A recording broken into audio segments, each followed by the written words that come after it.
Hello and welcome to Melbourne, Australia for the first episode of the 2011 Racing World Daily Bite.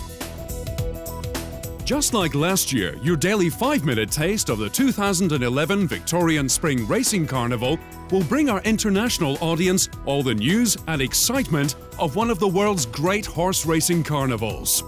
18 Group 1 races over 7 thrilling weeks, as horses from around the world compete for more than $20 million in prize money. Just like last year, we'll keep track of the international invasion, as a record number of Northern Hemisphere horses jet across the equator to take on the cream of world staying talent in the $6 million Emirates Melbourne Cup. And that's where we'll start our coverage this year, with the star of last year's Daily Bite, the French stare Americain. American race past, so you think, and then my lucky day.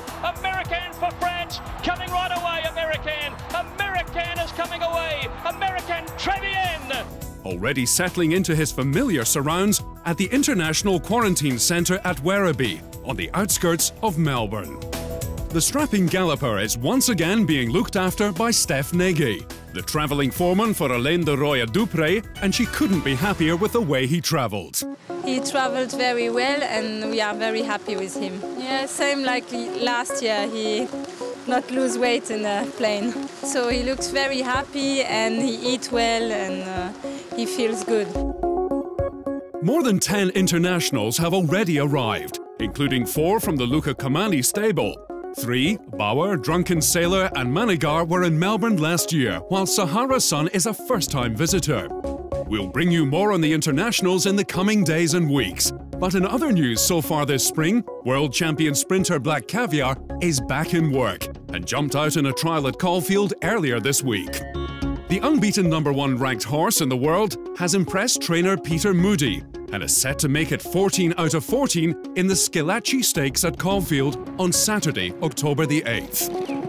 She was nice and relaxed, did everything right, just rolled through nicely, and as the trials have gone on through the morning, I think her time's probably been a couple of seconds superior to most other jump outs, so that's not surprising with a horse like her, but more importantly, we're very pleased with the condition. She had a nice sharp blow, recovered quick, and everyone was happy.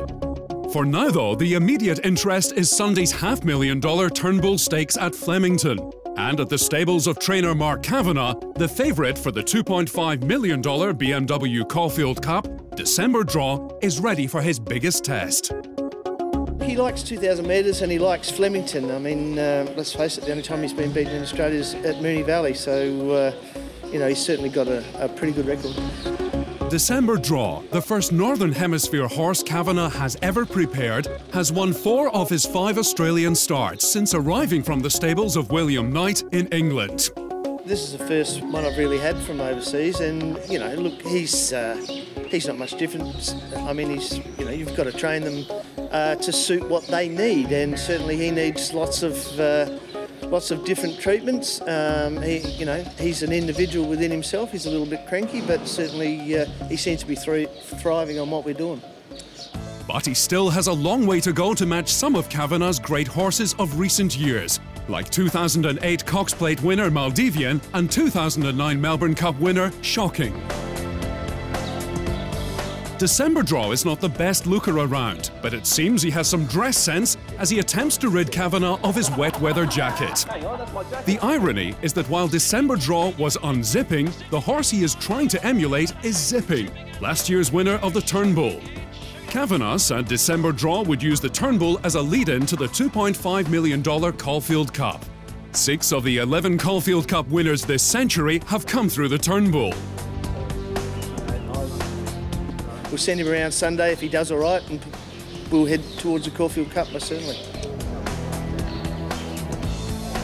December Draw is favoured at $3.50 for the Caulfield Cup. We'll be back again tomorrow for another Daily Bite of Racing at the Victorian Spring Racing Carnival.